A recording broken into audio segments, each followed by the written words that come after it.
प्रिय भक्तों, पूज्य गुरुजी ने अभी अपनी 2 दिन पहले की कथा में एक ऐसा विशेष उपाय बताया है जो उन्होंने आज तक अपनी किसी भी कथा में नहीं बताया। पूज्य गुरुजी ने कहा कि जब आपके हाथ तंग चल रहे हो, जब रुपए पैसे कहीं से प्राप्त ही ना हो पा रहे हो, जीवन में चारों तरफ से सिर्फ और सिर्फ परेशानियां आ गई हों, उनसे बाहर निकलने का कोई भी रास्ता ना दिखाई पड़ रहा हो, व्यापार, फैक्ट्री, नौकरी, दुकान या कुछ भी ना चल रहा हो, चारों तरफ से नुकसान ही नुकसान हो रहा हो, तो आपको यह एक उपाय सिर्फ 1 दिन कर लेना है। और गुरुजी ने कहा कि आप कुछ ही दिनों में देखेंगे कि आपके जीवन में कितना बड़ा चमत्कार हुआ है। धन प्राप्ति के नए नए मार्ग बन जाते हैं, जीवन की सारी बाधाएं समाप्त हो जाती हैं और आपको सुख समृद्धि की प्राप्ति होती है।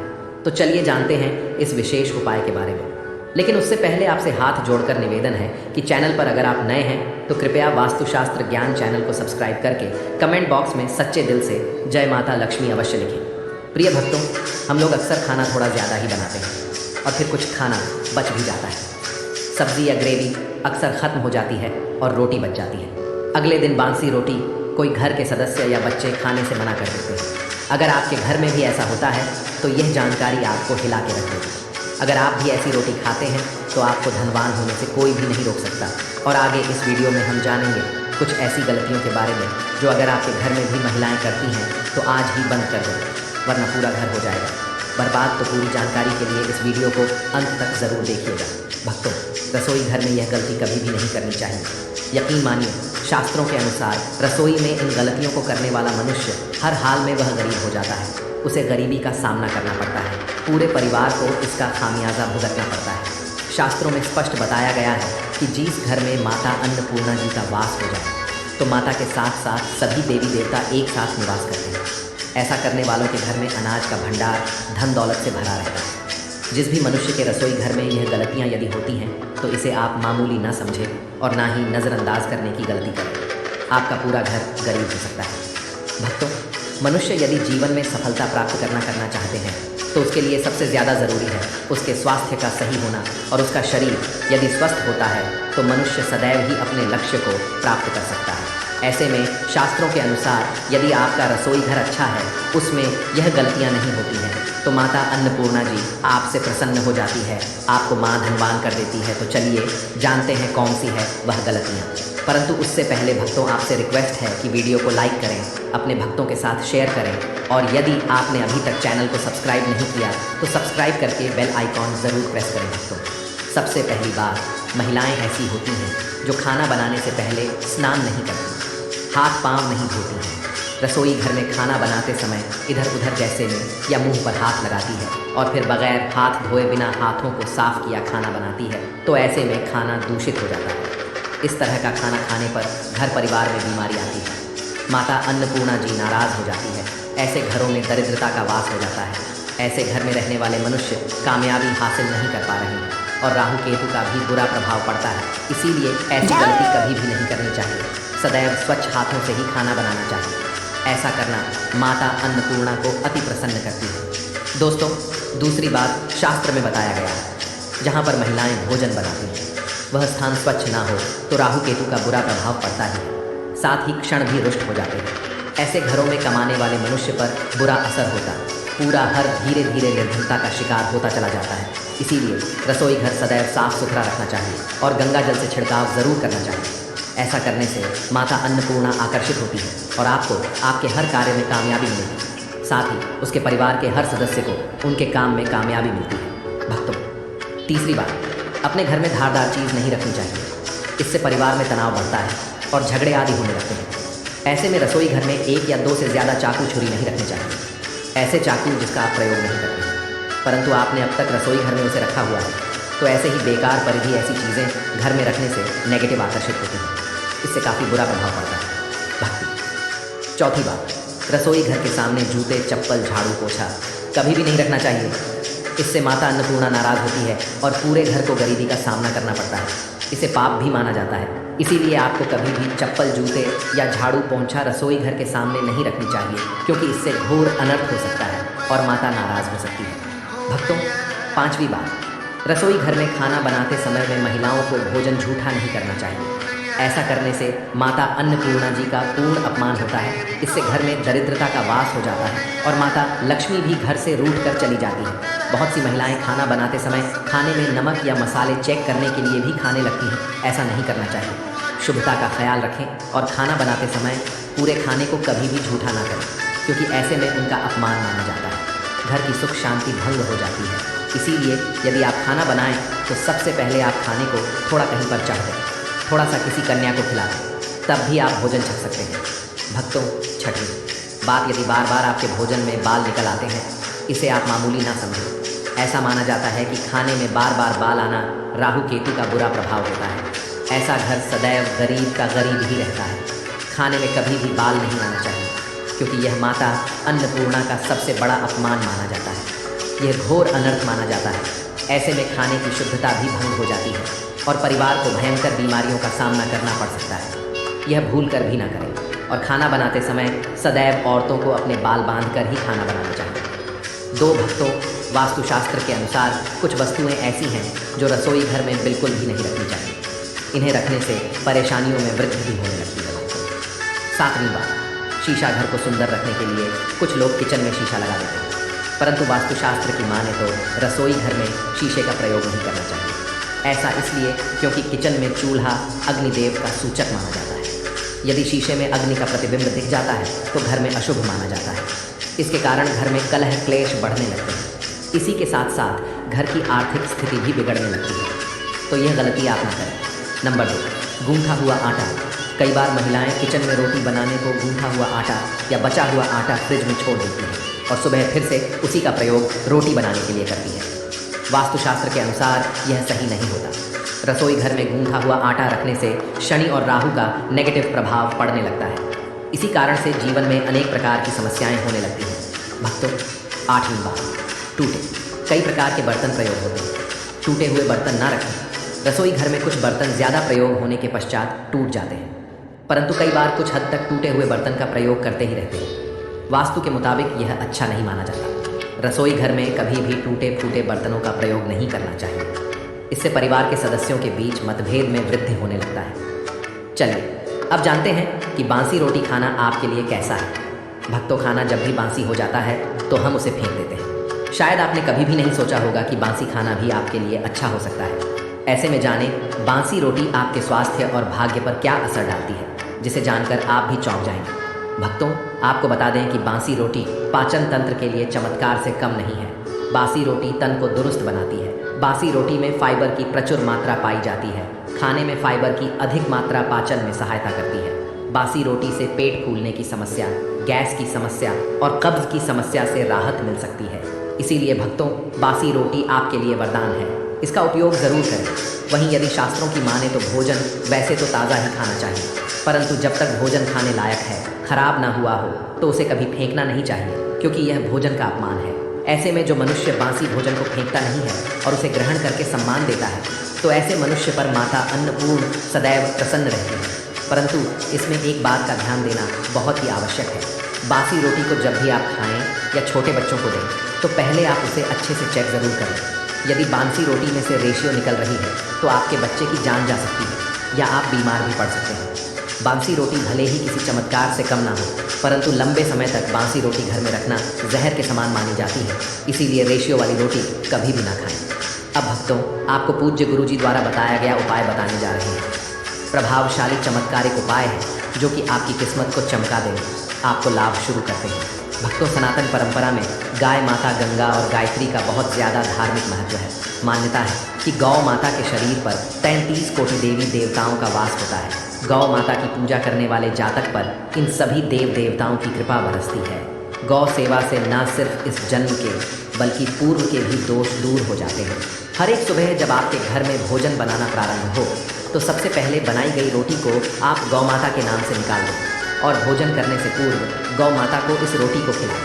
यदि संभव हो तो काली गाय माता को खिलाएं। यह यदि काली गाय माता ना मिले तो सफ़ेद गाय माता को भी आप खिला सकते हैं। आपको बता दें कि गाय माता को आप भी रोटी बनाएं, प्रतिदिन ताज़ी रोटी ही बनाएं। गाय माता को अगर आपने रोटी बनाई है तो कोशिश करें कि उस रोटी को आप तुरंत ही गाय माता को दे दें। अगर आप उस रोटी को रख देंगे और उस रोटी को अगले दिन देंगे तो वह रोटी बासी मानी जाएगी। गाय माता को कभी भी बासी रोटी ना दें, इससे घर में नेगेटिव एनर्जी वॉश करती है और जो भी काम आपके बनने वाले होंगे वह काम भी आपके बिल्कुल भी नहीं बनेंगे। इससे आपके घर में हमेशा हमदर्द देवता का वास रहेगा और आप जीव भी काम उस काम में आपको हमेशा असफलता ही हाथ लगेंगे। इसलिए कोशिश करें गाय माता को रोज़ाना ताज़ी रोटी बनाकर खिलाएं और रोटी को बिल्कुल ना उसी रोटी गाय माता को ना दें और साथ ही साथ सड़ी गली चीज़ें गाय माता को नहीं खिलानी चाहिए। घर में कोई फल है, कोई सब्ज़ी है, सड़ जाए तो लोग क्या करते हैं, गाय माता को देते हैं। नहीं, ऐसा नहीं करना चाहिए। ऐसा करने से यदि आप गाय माता को खिलाते हैं तो आप पाप के हकदार होते हैं। आप बिल्कुल सड़ी गली चीज़ें गाय माता को ना खिलाएं और साथ ही साथ अब आटे की 11 लोइयाँ बनाकर उनके ऊपर हल्दी लगाएं। इसके बाद गाय को खिलाएं। हर एक लोई को खिलाते समय गाय माता के सींग पर आप हाथ फेरें, पीठ पर हाथ फेरें, मस्तक पर हाथ फेर रहे हैं। गाय माता के अब चरणों का स्पर्श करें। भक्तों, ऐसा करने से आपके समस्त काम बनने लगेंगे। जो दुख का समय चल रहा है वे भी खत्म होगा। आपके जीवन में खुशियाँ ही खुशियाँ होंगी और 11 बार या 21 बार गाय माता की परिक्रमा भी कर लें तो आपके समस्त काम होंगे। और साथ ही साथ आप गाय माता को जब भी रोटी दे रोटी पर या तो आप थोड़ी हल्दी लगा लें या थोड़ा गुड़ रख लें। अगर गुड़ ना हो तो आप थोड़ा घी रख सकते हैं। भक्तों, गाय माता को कभी भी सूखी रोटी ना खिलाएं। सूखी का मतलब गाय माता को रोटी खिलाएं, उस पर कुछ ना कुछ रख कर खिलाएं। हल्दी रख लें, गुड़ रख लें, मिश्री घी या जो भी रख लें, मतलब खाली नहीं खिलानी है। इतना करने मात्र से आपके जीवन के सभी दुख दर्द समाप्त हो जाएंगे। दोस्तों, हमारे घरों में पूजा घर का निर्माण एक अनिवार्य पहलू है जिसमें हम अपनी आस्थाओं और विश्वासों को व्यक्त करते हैं। इस पूजा घर की सजावट और उसमें रखी जाने वाली वस्तुओं का चयन बहुत महत्वपूर्ण होता है। यह न केवल हमारे धार्मिक अनुष्ठानों को प्रभावित करता है बल्कि घर के वातावरण को भी स्वस्थ और सकारात्मक बनाता है। इस वीडियो में हम आपको बताएंगे कि पूजा घर में कौन सी वस्तुएं रखना शुभ होता है और कौन सी वस्तुएं नकारात्मक ऊर्जा को आकर्षित कर सकती हैं। भारतीय धार्मिक शास्त्रों और वास्तुशास्त्र के अनुसार पूजा घर में रखी जाने वाली वस्तुएं न केवल धार्मिक अनुष्ठानों को पूरा करने में सहायक होती हैं बल्कि वे घर की पवित्रता और सुख शांति को भी बनाए रखती हैं। दोस्तों, भले ही मर जाना परंतु भूलकर भी माचिस के अलावा यह 5 चीज़ अपने घर के मंदिर में भूलकर भी नहीं रखना चाहिए। आज हर घर में एक मंदिर बना होता है और जो भी मंदिर में सभी सामानों को व्यवस्थित रूप से रखता है और आपको पता है कि मंदिर में क्या रखना चाहिए और क्या नहीं रखना चाहिए, तो ऐसे में आपके घर की तरक्की होगी। आपका घर परिवार सुख समृद्धि और माता लक्ष्मी का आशीर्वाद सदा बना रहेगा।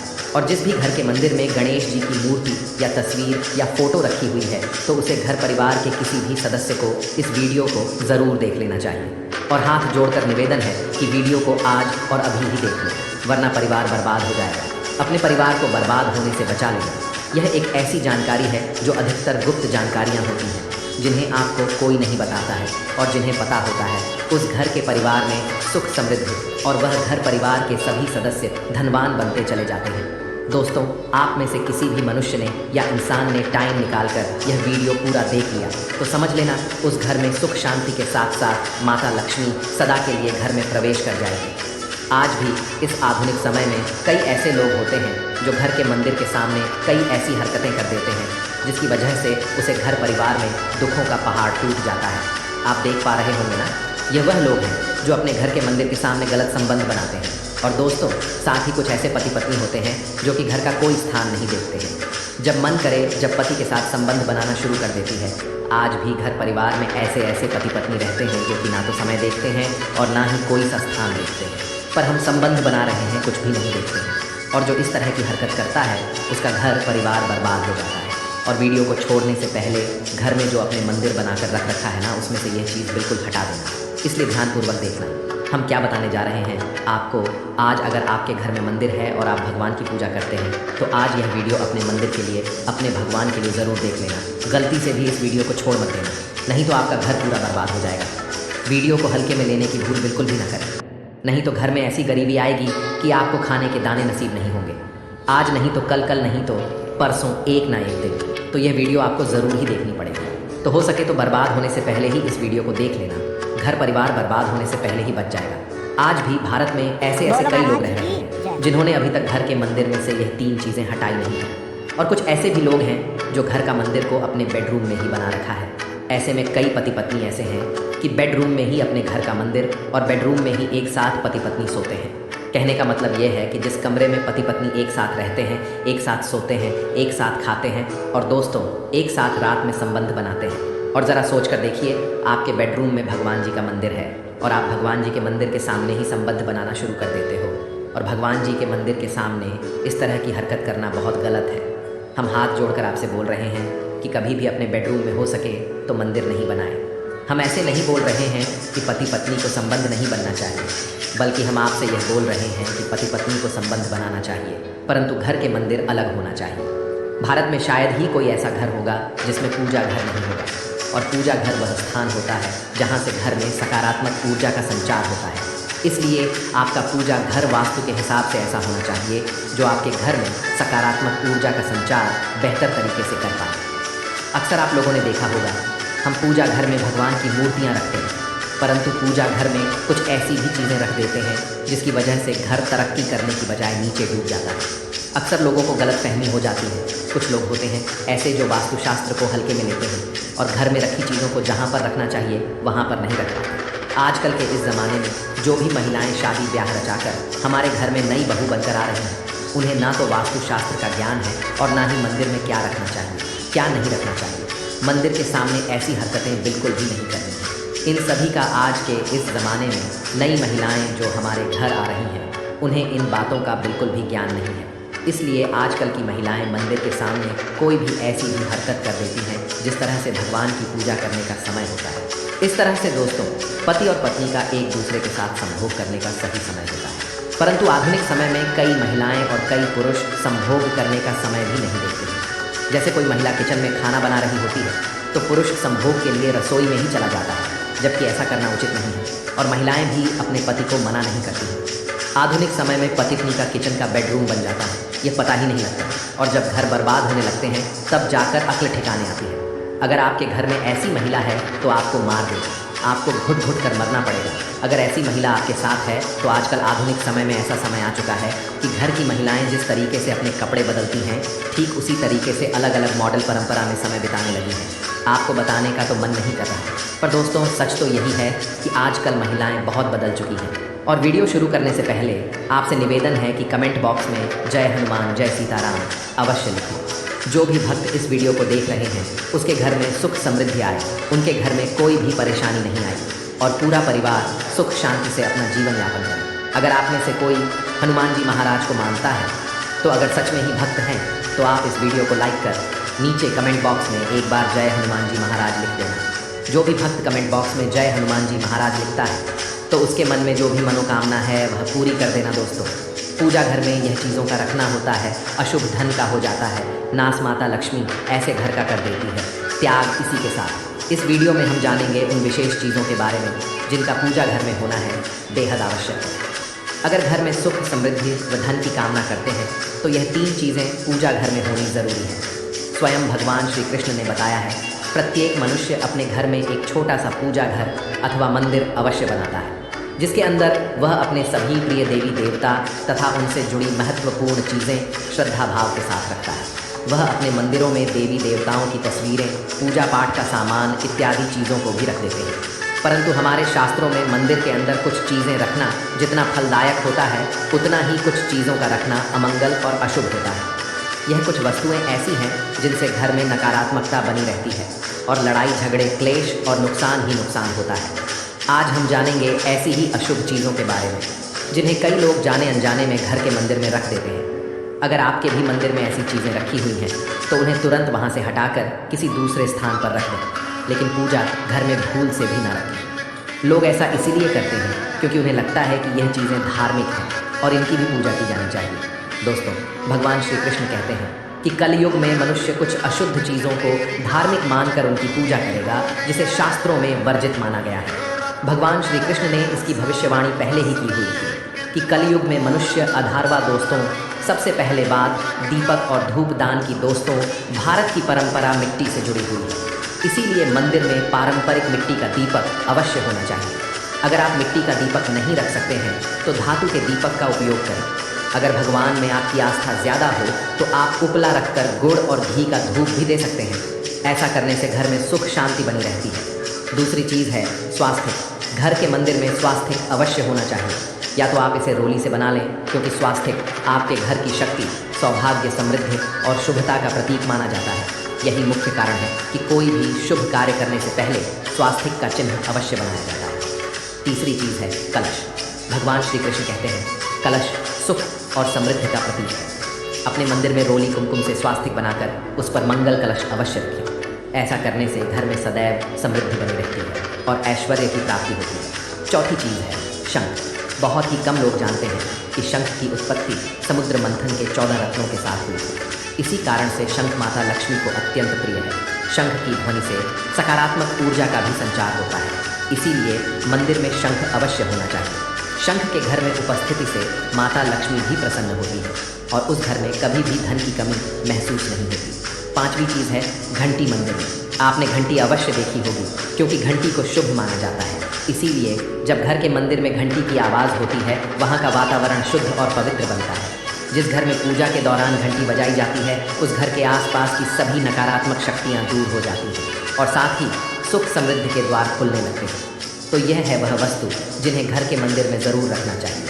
आइए अब जान लेते हैं कि घर के मंदिर में कौन सी चीज़ें कभी भी नहीं रखनी चाहिए।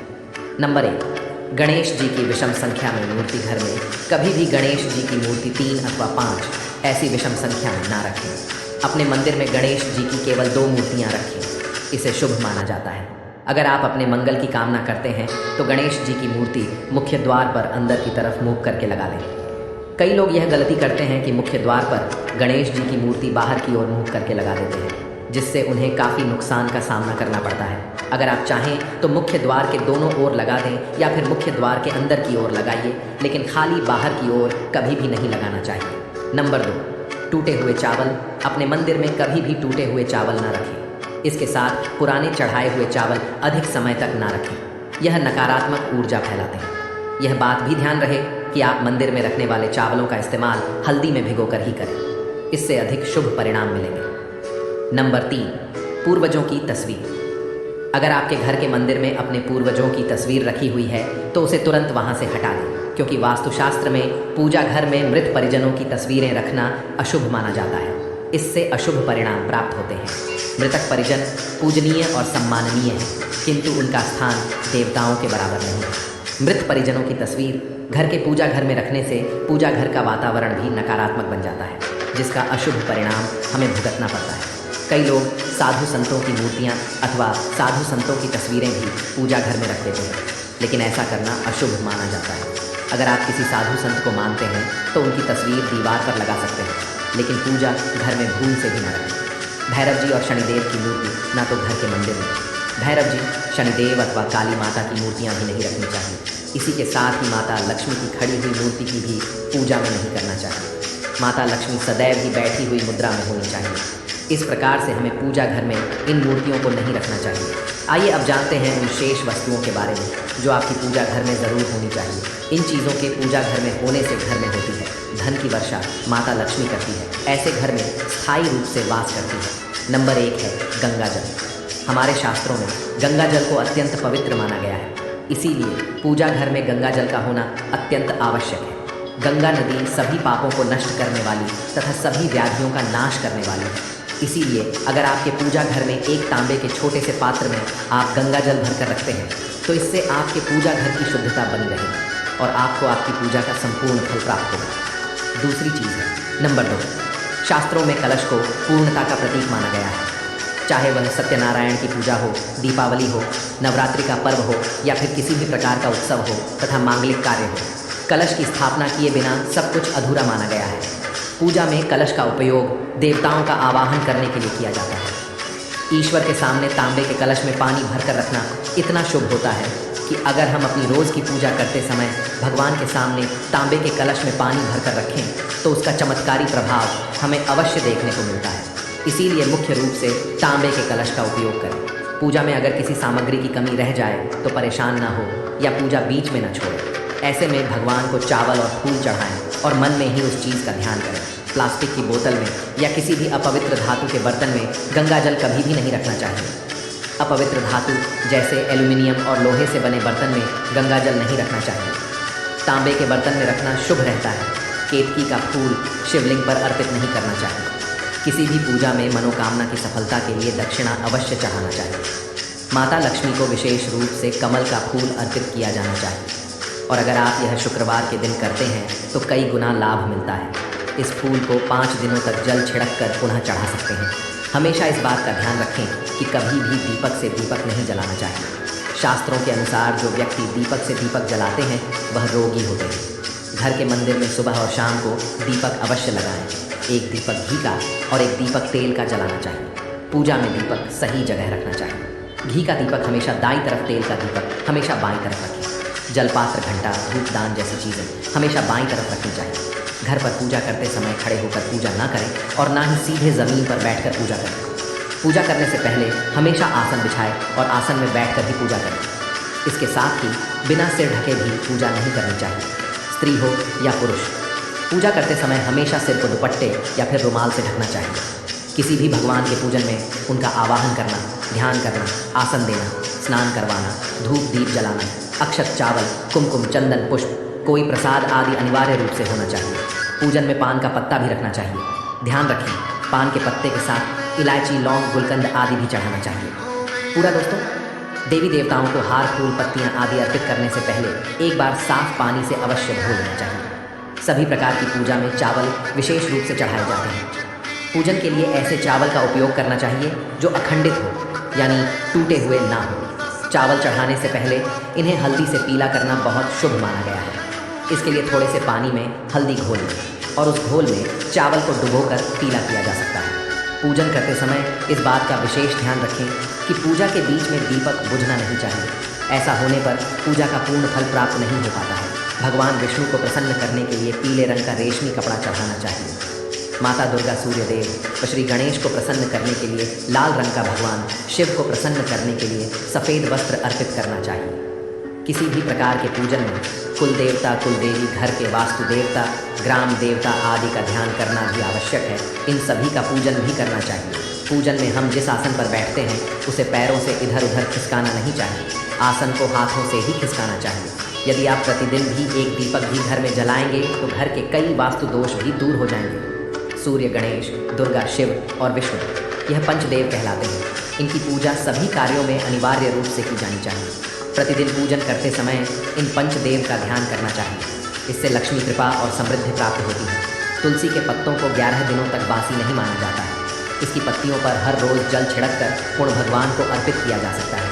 दीपक हमेशा भगवान की प्रतिमा के ठीक सामने लगाना चाहिए। कभी कभी भगवान की प्रतिमा के सामने दीपक ना लगाकर इधर उधर लगा दिया जाता है, जबकि यह सही नहीं है। घी के दीपक के लिए सफ़ेद रुई की बत्ती उपयोग किया जाना चाहिए, जबकि तेल के दीपक के लिए लाल धागे की बत्ती श्रेष्ठ बताई गई है। पूजन में कभी भी खंडित दीपक नहीं जलाना चाहिए। धार्मिक कार्यों में खंडित सामग्री शुभ नहीं मानी जाती है। शिव जी को बेलपत्र अवश्य चढ़ाएं और किसी भी पूजा में मनोकामना की सफलता के लिए अपनी इच्छा के अनुसार भगवान को दक्षिणा अवश्य चढ़ानी चाहिए, दान करना चाहिए। दक्षिणा अर्पित करते समय अपने दोषों को छोड़ने का संकल्प लेना चाहिए। मनोकामनाएं अवश्य पूर्ण होंगी। भगवान सूर्य के साथ श्री गणेश की 3, विष्णु जी की 4 और शिव जी की आधा परिक्रमा करनी चाहिए। पूजा घर में कौन कौन सी वस्तुएं रखना शुभ है और कौन कौन सी वस्तुएं अशुभ मानी जाती हैं, इन बातों को समझकर आप अपने पूजा घर को सही तरीके से व्यवस्थित कर सकते हैं और नकारात्मक ऊर्जा को दूर कर सकते हैं। हमारे धार्मिक शास्त्र और वास्तु शास्त्र की गहराई से हमारे चैनल को लाइक करें और सब्सक्राइब करें और शेयर करें और ऐसी ही वीडियो पाने के लिए वेट करें और शांतिपूर्ण बना सकते उपयोगी विषयों पर जानकारी प्राप्त कर सकते हैं। हमारा उद्देश्य है कि हम आपको धार्मिक और आध्यात्मिक ज्ञान प्रदान करें